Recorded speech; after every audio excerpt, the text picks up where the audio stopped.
I might do, Take two questions. what I might do, this is a comment on your, what I might do is bundle 3 or 4 questions together and then take in Paul, rather than, yeah, if that's okay. Yeah, of course.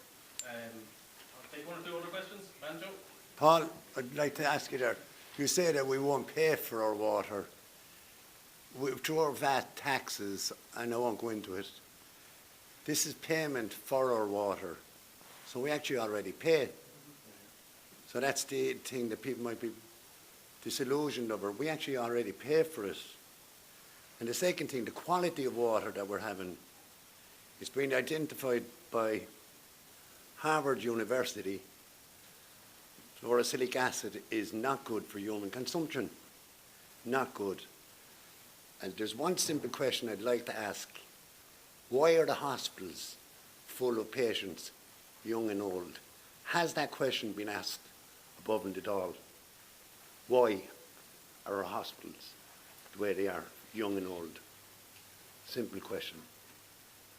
Has fluorosilicic acid been discussed above and all about getting it out of our water?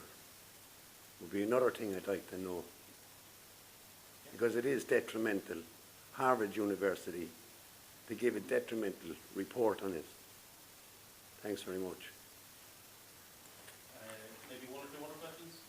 And then Ian, do you have any support coming from Europe? I mean, from Fuddestrup in Europe.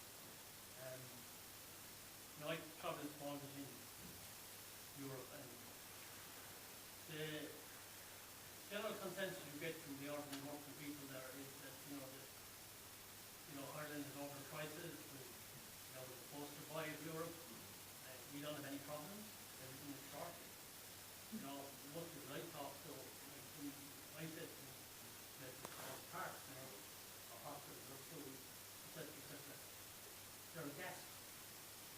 So I'm just thinking in terms of if it was possible to have Fuddestrup, particularly from France and Germany, that it would be the recipient of independence.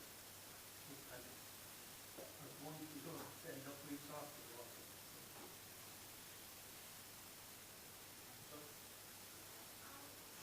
I just doesn't feel as if, say, people and people in general actually might be hypercritical of anyone with less independence, while they're very forgiving of anyone with a kind of conservative view. Like, if these two people would say similar things, they would go after the left-wing person and say that this is okay with the conservative person. It's just a thing I personally see. Okay. I'll bring Paul back in, or is there any other small questions? No, I'll just bring Paul back in there. Maybe we'll open it back up in a second. Yeah, just start with that. I mean, the media's very biased. The reality in this country is that the dominant private media is owned by Dennis O'Brien. Dennis O'Brien has a personal stake in water meters, has a personal stake in capitalism in this country. He epitomises the connection between politics. I think they made a donor to Fine Gael, business, businessman, and media. Both are sections of the media, and that has an impact. It doesn't work by the fact that Dennis O'Brien picks up the phone and tells the journalist exactly what to say most of the time, but it works in terms of a general editorial line, which is pro the right, anti the left. But also outside of Dennis O'Brien, state-run media RT is also has an inherent bias, like the Irish Times is an inherent bias. So there's a very good blog that people should read called Cunning Hired Knave, and he did a study. This is actually why people reposted it recently. He looked at all the incidents. So he took some right-wing politicians and took some left-wing politicians, public representatives, and he looked at how they were described in the media. And generally, when there was left-wing people in the media, they were always described in the papers as being left-wing, a left-wing idea, as in something different. Whereas when right-wing politicians were in the media, they were never described as being right-wing or neoliberal or having right-wing ideas, because that's just normal, It's just normal to be in favour of cutting tax for the corporations, cutting tax for the wealthy, not investing in public services, and it's irresponsible to be in favour of doing the opposite of any of those things. So there's like a framing of debate that goes on, which is just based on X. Outside and different and, you know what I mean, not making sense basically. And it's done in quite a conscious way and it relates to Jonestown. Just in terms of the framing of the whole Jonestown thing, I think I think already people have written kind of papers and stuff on it. Like it's, you know, the media hysteria around Jonestown happened the day of it, and then it just kicked into overdrive. The Sunday papers the next day, and then for about a week, you had this just mass hysteria. And the classic case of it was the picture of the guy throwing a brick at a Garda car, which a lot of people immediately have thought was a fake picture. It wasn't a fake picture. To the point where it didn't happen at the protest.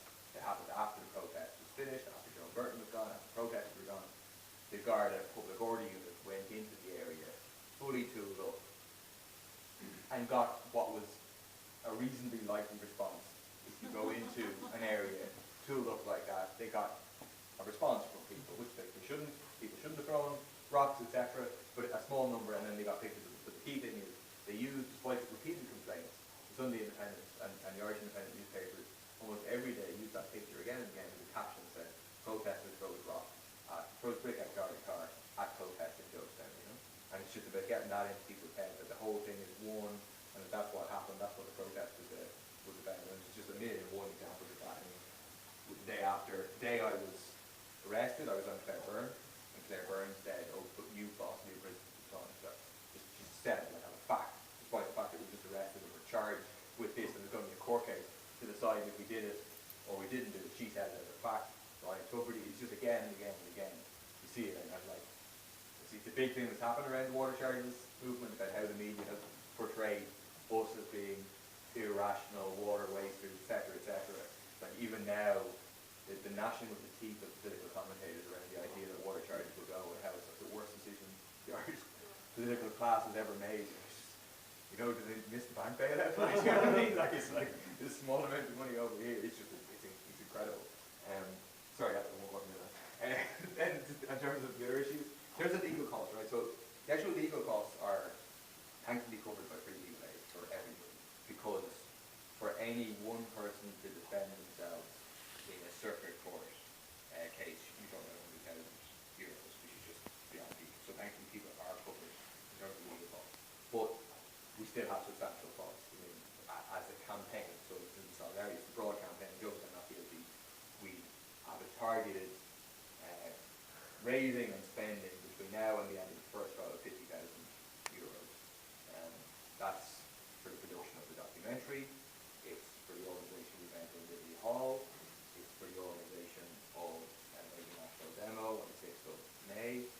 It's for the production of a leaflet to go into every house in Dublin between now and the start of the trial, which is 500,000 leaflets. And definitely donations to that are very, very warmly welcome. There's raffle tickets, which I'm not sure will be featured. We're doing one of the ways we're raising that is with a 3,000 raffle tickets at a fiver a head, and people are able to take those in an organised way, etc. That would be a big assistance, definitely. The other things, good thing, question about Europe is a very good question. Yeah, I mean that's something we actually put a bit of work in. So we're sorry, over here. Yeah, sorry.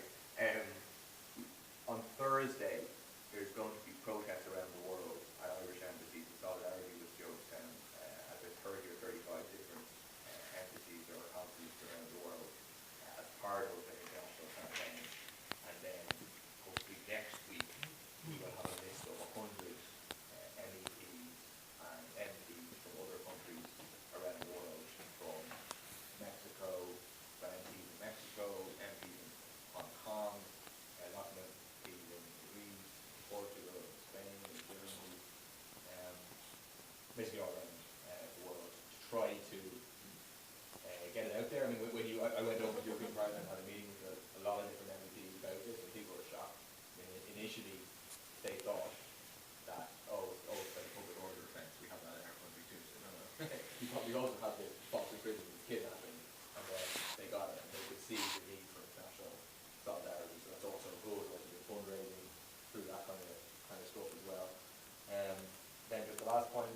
Yeah, I would definitely agree that we're not really pay for our water, and